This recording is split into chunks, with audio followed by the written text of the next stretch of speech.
calling out on all millennials, it's up to us to fix this world. The social contract is broken on so many levels. We have the previous generation, the boomer generation, who raised us for a world that is simply no longer there. We're being sold a dream and being sold this illusion that all is going to be fine, all is going to be well, while the world is, and all these structures literally crumbling everywhere. But it's not the end. We must not fall into despair. It is the greatest opportunity to build back better.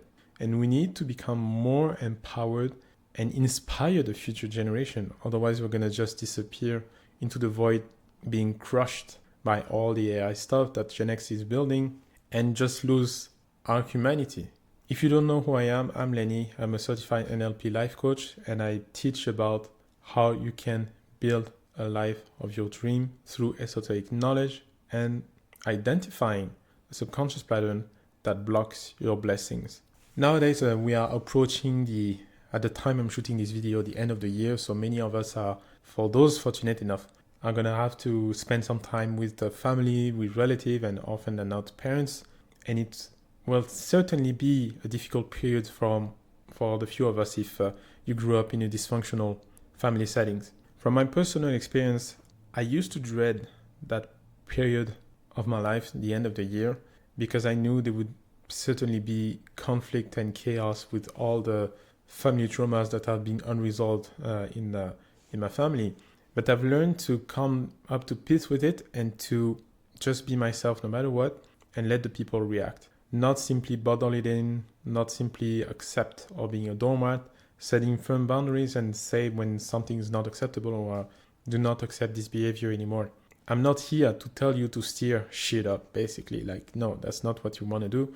But you also want to make your family understand that some things that have been perpetuating through families, the different dynamics, you do not need to do that anymore. We can perhaps instill a new dynamic.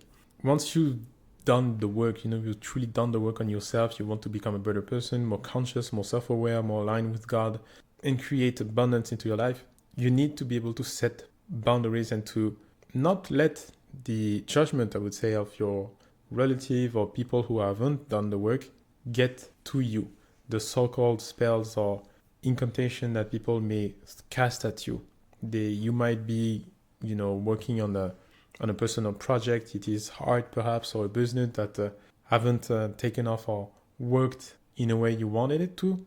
And you might speak so passionately about it, but the person you have in front of you, maybe it an uncle or a mother or whatever, doesn't see the same vision as you.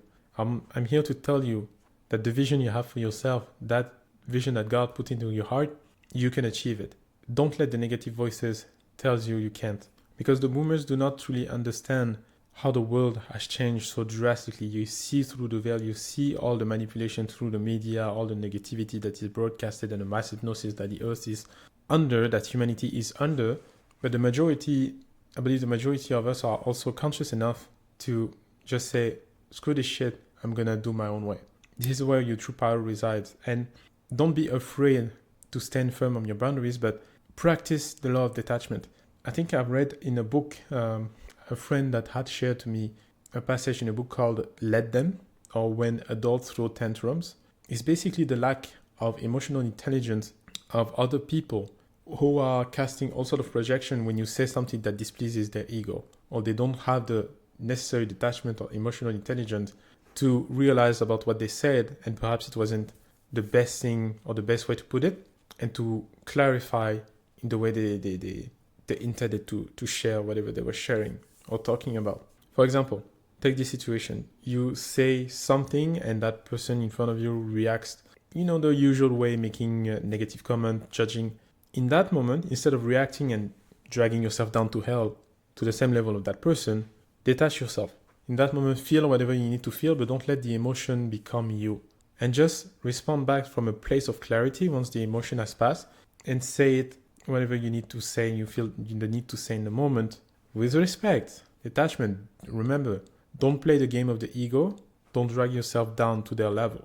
And then just watch. Just let them observe. Sometimes it might be exactly what they need to hear to become more conscious about themselves and their own behavior.